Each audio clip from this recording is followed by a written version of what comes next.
Hello everyone, welcome back to my channel. तो आज हम बनाने वाले हैं कान्हा जी का आसन, जिसको बनाने के लिए मैंने कुछ वेस्ट मटेरियल का यूज़ किया है। तो चलिए शुरू करते हैं इसको बनाना। तो मैंने यहाँ पे ये दिवाली की तोरण का यूज़ किया है। ये मेरे पास काफ़ी दिन से वेस्ट रखी हुई थी, तो मैंने इसका ये वाला पार्ट कुछ इस तरह से कट कर लिया है और इसके दो और छोटे पार्ट मैंने कुछ इस तरह से कट करे हैं। तो जैसे मैं कट कर रही हूँ, अगर आपके पास इस तरह की तोरण हो तो आप भी बिल्कुल वैसा ही कट कर लेना। तो इस पर B7000 ग्लू का यूज़ करके मैंने इनको कार्डबोर्ड पर कुछ इस तरह से चिपका दिया है और इनको कुछ देर के लिए ड्राई होने के लिए रख दिया।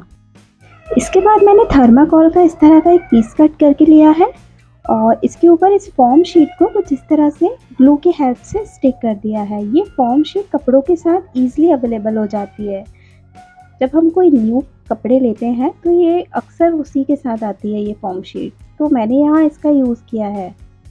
तो इस थर्माकोल शीट को मैंने पूरा कवर कर दिया फॉर्म से। देन इसके ऊपर मैंने ये वेस्ट फैब्रिक का यूज़ किया है। ये फैब्रिक भी मेरे पास काफ़ी दिन से रखा हुआ था, तो मैंने इसी का यूज़ कर लिया।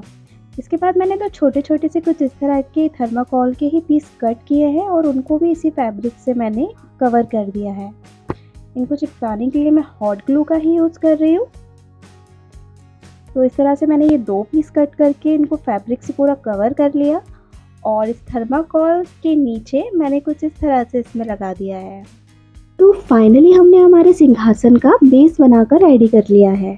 उसके बाद मैंने कार्डबोर्ड से ये गोल्डन पार्ट को कट करके कुछ इस तरह से अलग कर लिया है और इस सिंहासन के बैक साइड में बड़ा वाला पार्ट मैंने अटैच कर दिया है और जो दो छोटे पार्ट्स थे मैंने उनको दोनों साइड पे कुछ इस तरह से लगा दिया है।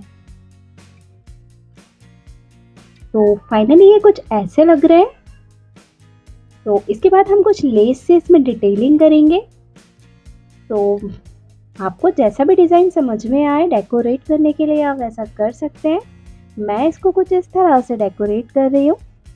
आपको जो भी डिटेलिंग अच्छी लगे आप वो कर सकते हैं। तो मैं इसमें कुछ इस तरह की लेसेस का यूज़ कर रही हूँ इसको डेकोरेट करने के लिए।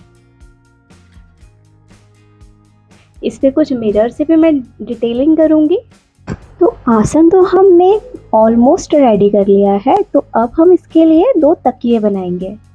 तो इसके लिए भी मैंने उसी फॉर्म शीट का ही यूज़ किया था। उनको कुछ इस तरह से रोल करके और उसको भी पूरा फैब्रिक से कवर कर दिया। कुछ इस तरह से इसको कवर कर दिया। उसके दोनों साइड पे मैंने मिरर्स लगाए और बीच में कुछ इस तरह से मैंने लेस लगा दी है। तो फाइनली हमारे ये पिलो बनकर भी रेडी हो गया है। तो हमारा ये लड्डू गोपाल जी का क्यूट सा मिनी आसन बनके फाइनली अब रेडी हो गया है। तो इस तरह के और क्रिएटिव आइडियाज़ देखने में अगर आप इंटरेस्टेड हो तो प्लीज़ मेरे चैनल को लाइक, सब्सक्राइब एंड शेयर ज़रूर करें। और हाँ, कमेंट करना ज़रा भी ना भूलें कि आपको मेरा ये क्रिएटिव आइडिया कैसा लगा। तो मिलते हैं आपसे नेक्स्ट वीडियो में। Bye bye.